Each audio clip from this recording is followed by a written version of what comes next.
What grade from A+ to F do you give the Raiders quarterback Derek Carr so far this season? We graded Josh McDaniels last week. We figure it's time to give Derek Carr a look-see here, 5 games into the 2022-2023 season. So the record, trash, but Derek Carr specifically, how is he doing? And I'm very, very curious what you think, Soto, because you are the harshest Derek Carr critic that I know. And you pull it way back on the show. Like, how hard our listeners think you go into Derek Carr on the show is not even a tenth of how hard you go into on our text chain. So I did that to freaking rile you up. This is the tame. This is Soto being tame on QB1, what you hear him say. But I'm very curious what you're going to think so far, because the biggest one is what was his biggest issue. And we all have all of our fingers crossed and hoping and praying to whatever God we believe in, that this is the new norm and not a fluke. Derek Carr is one of the worst turnover machines in football, both interceptions and fumbles. Wait. For all those people that were crushing me on last week's episode, please say that one more time. Last season and historically, Derek Carr is one of the bigger turnover quarterbacks in football. Not even a question. That's even not the biggest, me being harsh on him. That's even the biggest Carr appreciators and cheerleaders can acknowledge. They have to acknowledge all the fumbles that he drops, right? It. This season, if you take away game 1, right? We'll get to week 1. But if you get rid of week 1, 0 turnovers this season. If you don't include the Darren Waller off of his hands into the Tennessee DB's arms right away, right? It is technically an interception. But if you take away that was 100% Waller's fault. He hasn't dropped the ball. He hasn't thrown an interception. And there wasn't even like a lot of them that were close. Like even the best quarterbacks, they get lucky, right? It bounces right off the DB's hands or throws into triple coverage and 2 guys fight over it, right? Like he hasn't even had those really. Mm-hmm. Like he's thrown in double coverage a couple times, but it was Davante Adams beating 2 Chiefs and getting a touchdown double coverage, right? It was like beautiful passes like that, right? Yeah. So after the 3 interception week 1, and fortunately he had 2 fumbles in week 1, neither one of them recovered, so not actual turnovers, but it did go on the turf. He hasn't caused 1 turnover since. That's 4 straight weeks of no turnovers. Wrong button, right? 4 straight weeks of no turnovers. That's awesome. That's fantastic. That's incredible. Is that McDaniels pulling him back? Is that Carr figuring something out? Is that the scheme? I don't know. I just hope whatever it is, it continues. On rolling. Yeah. So there's just that part. Just his biggest black eye of himself as a quarterback, essentially eliminated as of right this second, which is amazing, right? So the biggest knock on Carr out the window. He's one of the most efficient quarterbacks the last 4 weeks when it comes to keeping the ball under control. Every single game has been a multi-touchdown game, ironically, minus the Denver game that we won, right? Completion percentage, a little over 60%, and passer rating of 87.7. So extremely efficient, extremely good with the ball, and very different than last season, right? Last season, remember the first 4 or 5 weeks, we couldn't win unless Carr threw for 400 yards, right? In the early part of last season. Now it's opposite. Now we can't win with a super efficient quarterback. So I'll let you go first, Mr. Okay. Always finding a reason to rake Derek Carr over the coals. It's not raking over the coals. The first 5 weeks of this season, not what do you think he's going to do in the future, not judging on his entire career. The first 5 weeks of this season, what grade do you give Derek Carr? I give him a solid B. Okay. I give him a solid B. As far as him not turning the ball over, if you're going to give him credit for not turning it over in Tennessee because it was a drop pass, he did fumble this last game and got the ball taken away from him. Whoa. He was viciously assaulted. Okay, wait. Come on. If you're going to play one side, you got to play the other. Mac Hollins saved his fucking ass by becoming the DB and knocking an interception out of a DB's hands at the end zone.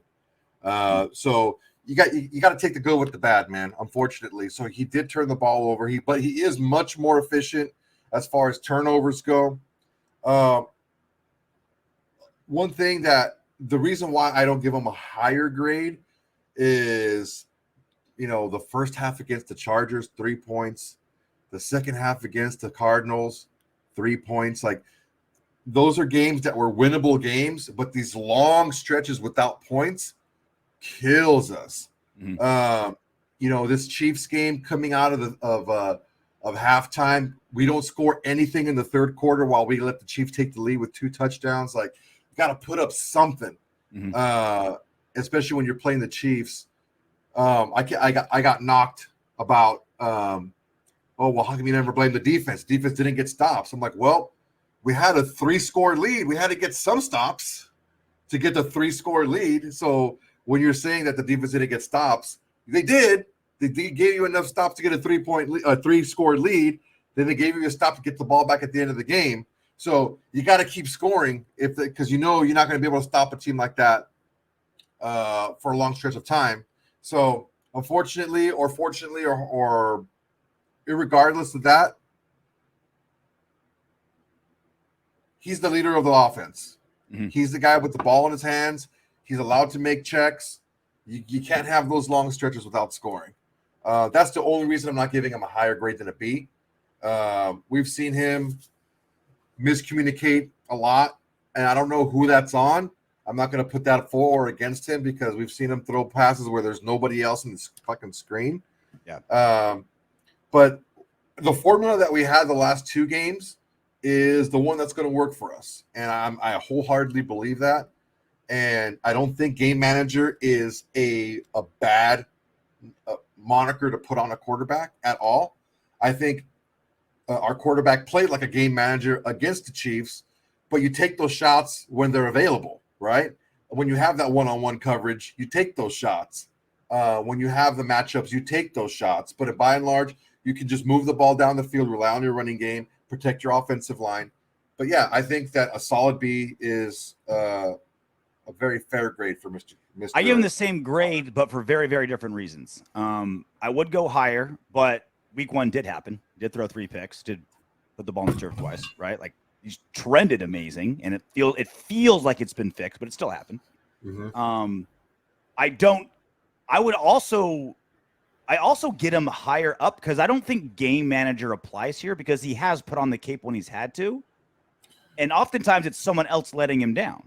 Like on Monday night, if Davante would have caught that second to last pass, right, instead of bumbling it, they're in field goal range, you win, right? That wasn't on. More times this season, the team has let Carr down than Carr has let the team down. So far in 5 games this season. Look, that was a difficult catch, though. It was right here, dude.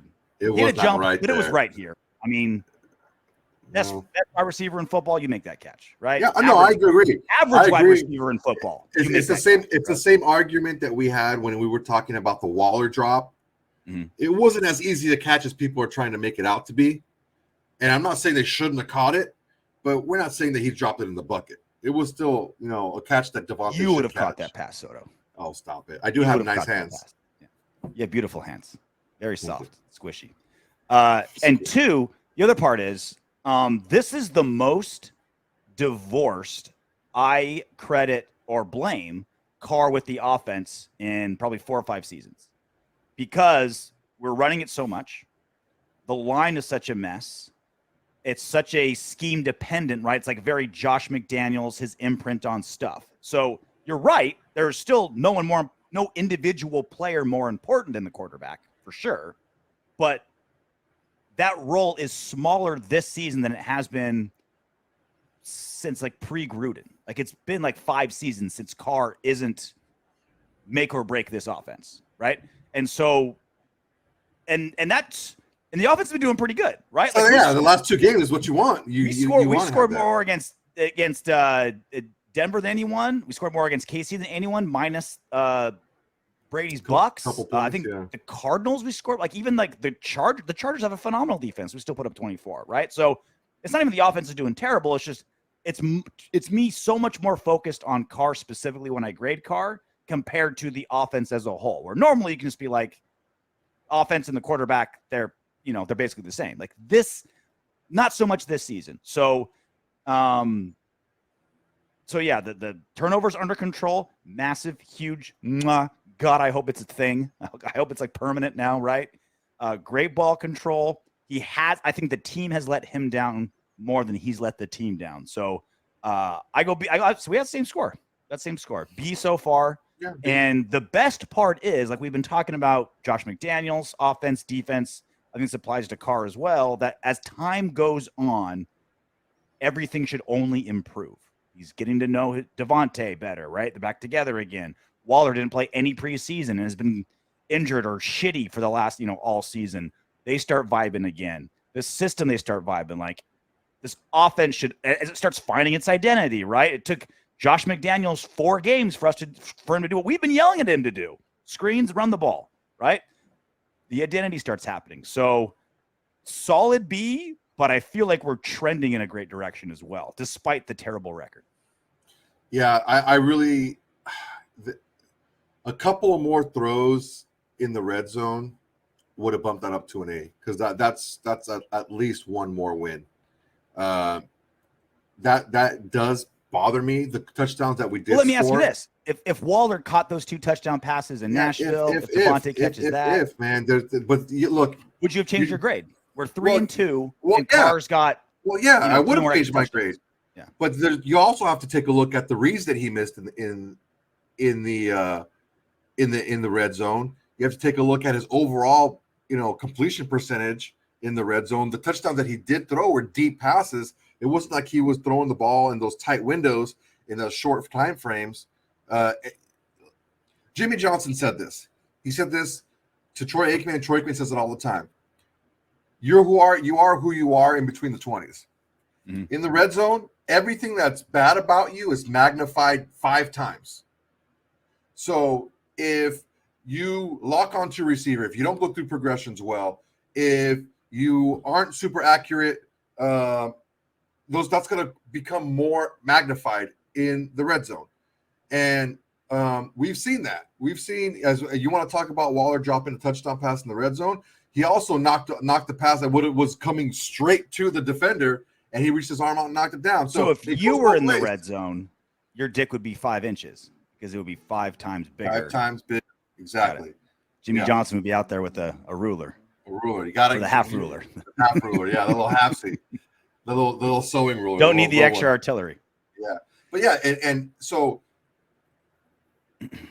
you can't take a look at the things that went against Derek Carr and not look at the thing that Derek Carr did poorly himself.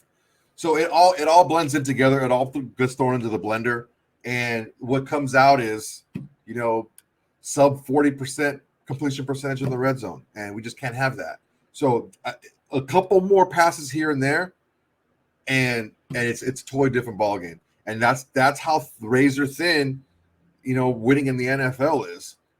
You get a couple penalties here and there that aren't Carr's fault. Get a couple of drop passes that aren't Carr's fault. Maybe a bad read here and there or a bad throw here and there. It all adds up. But ultimately, you have halves where you score 3 points. You come out of the, against the KC, you come out of a halftime and you score 0 points in the third quarter. It's tough, man. It's tough. It's a tough league to win in. So that's why you never apologize for a victory in the NFL. I would laugh in your face if you had told me preseason that Derek Carr would be outplaying Darren Waller and Hunter Renfrow by far to start the first games. But that's what's happening. Congratulations for making it all the way to the end of our video. If you want Darren Waller to catch 20 touchdown passes next season and for Max Crosby to have 30 sacks, go ahead and subscribe and click the next video.